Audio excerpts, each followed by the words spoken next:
친구들 안녕!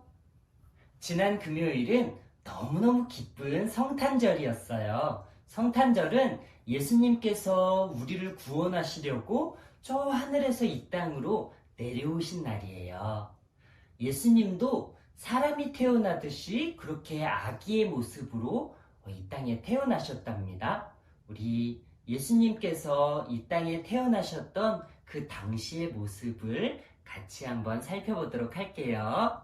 성경에서는 아기 예수님께서 태어나시던 날, 저 먼 동방에서 박사들이 큰 별을 보았다고 적고 있어요.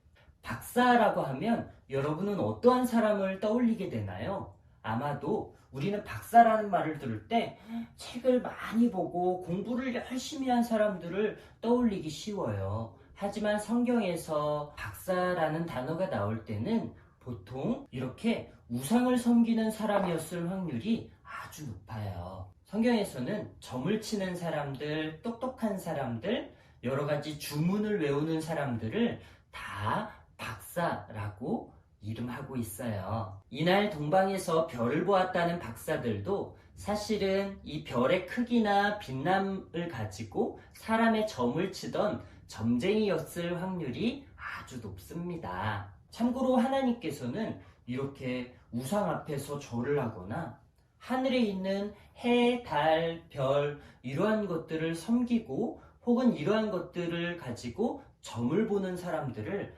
아주 싫어하셨어요. 그런데 하나님께서 싫어하시던 이 동방의 박사들, 별을 가지고 점을 치던 점쟁이들이 예수님의 탄생 이야기에 나온다는 것이 참 놀라운 일이에요.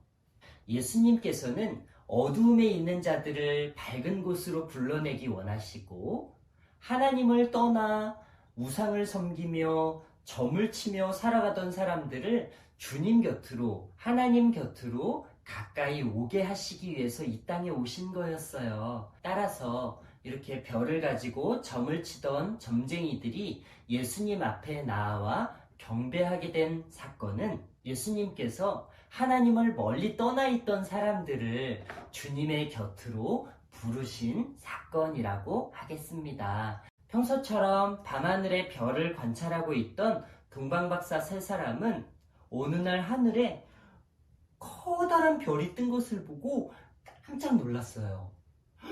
자네 저거 보았나, 저 별? 우와, 나는 태어나서 이제까지 저만한 크기의 별을 본 적이 없네. 맞아.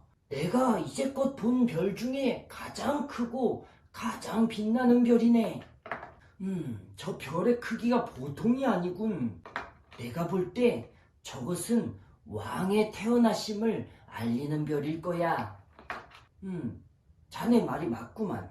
저 정도의 별이라면 아마도 세상에서 가장 위대한 왕일 것임이 분명해. 맞아. 별의 크기와 그 밝기를 보고 우리는 얼마나 위대한 사람이 태어났는지를 예상할 수 있지. 허허허허. 자네 말이 맞네, 맞아. 그래서 자네가 태어났을 때는 별이 손톱만 하지 않았나. 허허허허. 자네가 태어났을 때는 별이 아예 뜨지도 않았다네. 허허허허. 자자, 싸우지 말고 진정들 하시게. 지금 중요한 것은 저 큰 별의 주인이 누구인지를 밝혀내는 건 아니겠나. 저렇게 멋진 별을 생전에 보다니 참으로 다행이야. 우리 어서 가서 저 별의 주인을 한번 만나보기로 하세. 좋네. 지금 바로 낙타를 준비하겠네. 낙타. 낙타야, 이리 온. 나도 내 애마를 불러야겠구만. 삑삑. 이보게, 자네들. 우리 서두르는 것도 좋지만 그보다 저 왕께 어울릴 만한 귀한 선물을 준비하는 것이 좋지 않겠나. 오, 자네 말이 맞네. 이렇게 위대한 분을 만나 뵙는데 우리가 준비할 수 있는 가장 멋진 선물을 준비해 가자고. 큰 왕의 태어나심을 알리는 거대한 별은 이스라엘의 한 작은 마을인 유다 베들레헴이라는 곳에 머물러 있었어요. 서둘러 선물을 준비한 동방박사 세 사람은 이 별이 있는 곳을 찾아 먼 길을 나서기 시작했어요. 하루라도 빨리 저 별의 주인을 만나보고 싶구만. 동방에서 온 박사 세 사람은 어렵게 이스라엘 유다 지역까지 도착했어요. 그리고 사람들을 만나 물었죠. 여러분, 오늘 이곳에 위대한 왕이 태어난 것으로 아는데 그분이 어디 계신지 알고 있습니까? 이스라엘 사람들은 전혀 모르는 눈치였어요. 네? 누가 태어나요? 글쎄요, 오늘 누가 태어났나? 잘 모르겠어요. 이상하다. 오늘 분명히 가장 위대한 왕이 태어났을 텐데 같은 나라 국민이 모른다는 것이 참으로 신기하구만.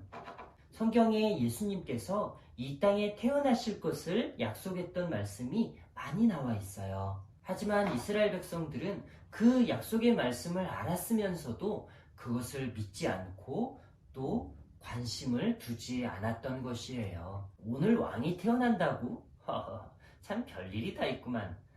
지금 그게 중요한 게 아니야. 지금 SBS에서 한일전 축구한단 말이야. 뭐? 그 좋은 소식을 놓칠 뻔했네. 우리 얼른 보러 가자고. 하나님이 선택하신 민족 이스라엘 백성이었지만 이스라엘 사람들은 예수님의 태어나심에 큰 관심을 기울이지 않았어요.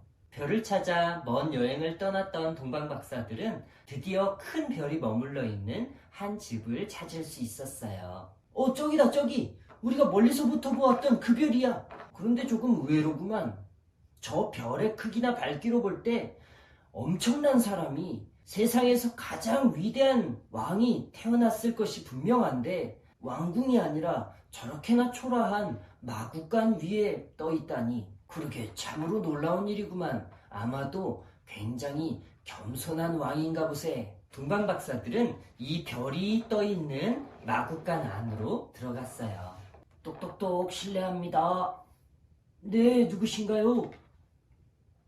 자, 우리는 저 멀리 동방에서부터 이 별을 쫓아온 박사들이라 합니다. 이렇게 별의 주인을 만나게 돼서 너무너무 기쁩니다. 여러분 반가워요. 이 아기의 이름은 예수로 지었어요. 천사가 이 아이가 장차 커서 자기 백성을 죄에서 구원할 자임을 알려주었기 때문이죠.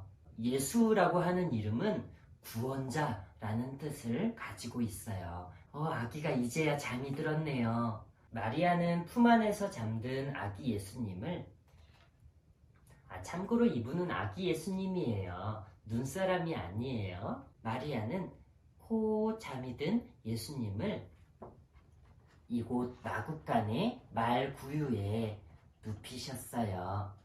아이고. 예수님이 조금 크셨나봐요. 예수님이 이렇게 마구간 말구유에 누우셨어요. 말구유는 말이 음식을 먹는 말 밥그릇이라고 보면 될 것 같아요. 동방 박사들은 큰 왕을 만나면 경배하려고 준비한 선물을 하나씩 꺼냈어요. 자, 이제 선물을 뜯어보는 시간을 갖겠습니다. 언박싱은 언제나 즐거운 일이죠. 동방 박사들은 과연 어떠한 선물을 준비했을까요? 박사들이 준비한 선물을 하나씩 뜯어보도록 할게요. 첫 번째 사람이 준비한 선물은 두구두구두구두구. 와! 와! 여러분, 첫 번째 사람이 준비한 선물은 무려 황금이에요. 첫 번째 사람은 예수님께 드릴 선물로 황금을 준비했어요. 자, 두 번째 사람은 어떤 것을 준비했을까요?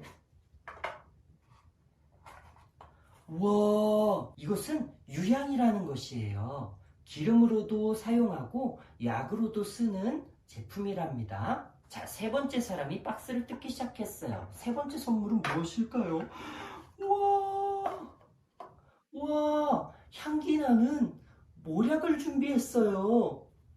이 모략은 사람이 죽으면 냄새가 나는 것을 방지하기 위해서 몸에다 발랐던 향수라고 보면 될 것 같아요. 동방박사 세 사람은 아기 예수께 황금과 유향과 모략을 선물로 드리고 그 앞에 경배했어요.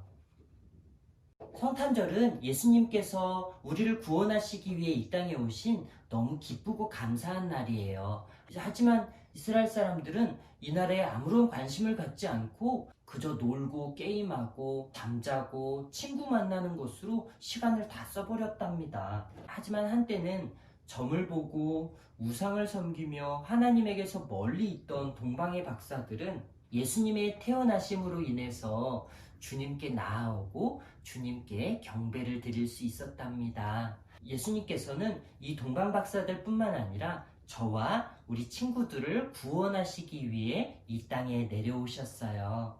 우리를 구원하기 위해 이 땅에 오신 예수님께 감사를 드리며 올 한 해 마무리 잘 했으면 좋겠어요. 다들 건강 조심하시고 우리 다음 주에 다시 만나기로 해요. 안녕히 계세요. 다음 주에 봐요.